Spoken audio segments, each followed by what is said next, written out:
The abolishment of slavery in the United States was in 1865. However, the unhealthy food habits of the ancestors of African Americans have been passed along through generations. According to a report on the state of obesity, approximately 47.8% of African Americans are obese compared to 32.6% of white Americans. In order to understand why African Americans are the most obese racial group within America and are at greater risk of a chronic disease or illness, we must analyze a link between the food consumed mixed in with other variables within our society. Once we do that, we will be able to help combat this horrible epidemic. Let's start with soul food. Soul food does not have the best nutritional value and can be one of the many sources of obesity within the Black community. The composition of soul food was influenced by slavery, economics, and discrimination. Slave owners would set aside the best nutritional foods for themselves. Slaves were given what was left of the animal remains once their masters had picked through the food.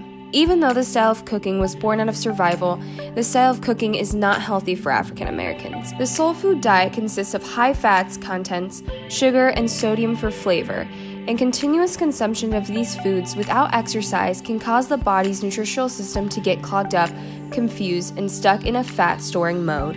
Another reason for this obesity epidemic in the Black community is due to the fact many Black Americans live in low-income neighborhoods. It is not abnormal for them to rely on convenience stores, gas stations, or even liquor stores for majority of the meals and snacks on a day-to-day basis, rather than organic markets or grocery stores. One quarter, so 24.7% of African Americans live below the poverty line. Even high-income African Americans tend to live in neighborhoods that are 30% poorer than white Americans on the same economic level. This correlation is a huge factor to why obesity is such a problem within the Black community. In a study, it found Black women in particular will use food as a mechanism to cope with stresses related to poverty, sexual abuse, violence, and racial discrimination, relatively more adaptive than coping through the use of alcohol or drugs.